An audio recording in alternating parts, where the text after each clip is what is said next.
చాలా సులభంగా మనం కిచెన్ వేస్ట్ని కంపోస్ట్ కింద మార్చుకోవచ్చు. ఎలా చేయాలి ఏంటన్నది నేను డిఫరెంట్ ప్రాసెస్లో వీడియోస్ అప్లోడ్ చేశాను. అవి చూస్తే మీకు డీటెయిల్డ్గా తెలుస్తుందండి. అటెన్షన్ 1 2 3 అన్నట్టుగా ఈ వంకాయలు చూడండి, ఒకటే చోట భలే వేలాడుతున్నాయి కదా. పైన చిట్టి మొగ్గలు. ఇలాగా మనకి పెద్ద పెద్ద గ్రో బ్యాగ్స్లో వేసుకున్నాం అనుకోండి, మన శ్రమకు తగ్గ దిగుబడి వస్తుందండి. అలాగే మేము ఇక్కడ పెద్ద గ్రో బ్యాగ్లో ఒకే ఒక వంగ మొక్క ఉంచేలా చేసామన్నమాట.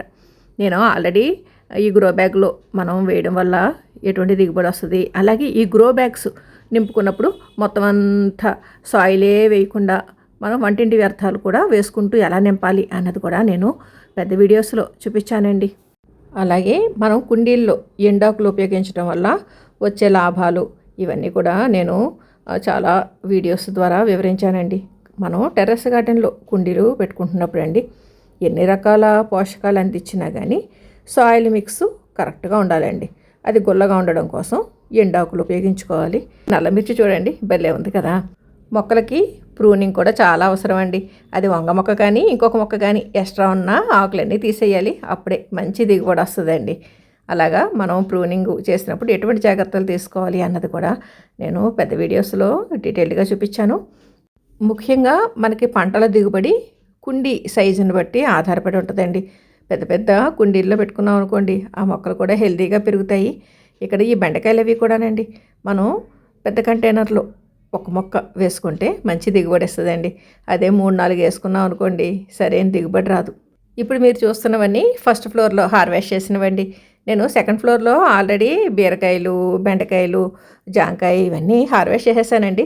జస్ట్ ఆ మొక్కలు చూపిస్తున్నాను అంతే. ఇక్కడ ఈ బెండ మొక్కలు ఇవన్నీ కూడా 20 లీటర్ల పెయింట్ డబ్బాలో వేసినవేనండి. ఇక్కడ జామ మొక్క, ఇది కూడా గ్రో బ్యాగ్లో వేసింది. చాలా కాయలు కాస్తుందండి. మనం ఎక్కువ పోషకాలు ఇచ్చుకుంటే ఇలా కంటైనర్స్లో కూడా చక్కటి దిగుబడిని అందుకోవచ్చండి. మొత్తానికి పెరుగు బకెట్లో హార్వెస్ట్ తీసుకోవడం అయిందనమాట. ఎందుకంటే సడన్గా టెర్రస్ గార్డెన్లో మొక్కలు నీళ్ళు పోయడానికి అట్లకి వచ్చేస్తామండి, బ్యాగులు అవి ఏమి కూడా ఉండవు. అందుకని చెప్పేసి ఏది దొరికితే దాంట్లో కోసేసుకోవడమే.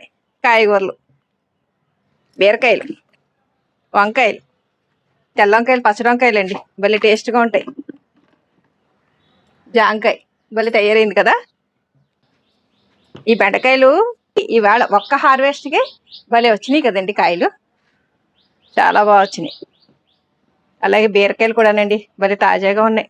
ఇంకా ఈ జాంకాయ మాత్రం చూసారు కదా, పాట్లోనే చక్కగా కాస్తుంది. వంటింటి వ్యర్థాలని మేము ఎరువుల కింద మార్చుకుంటూ పండిస్తున్న పంట అండి.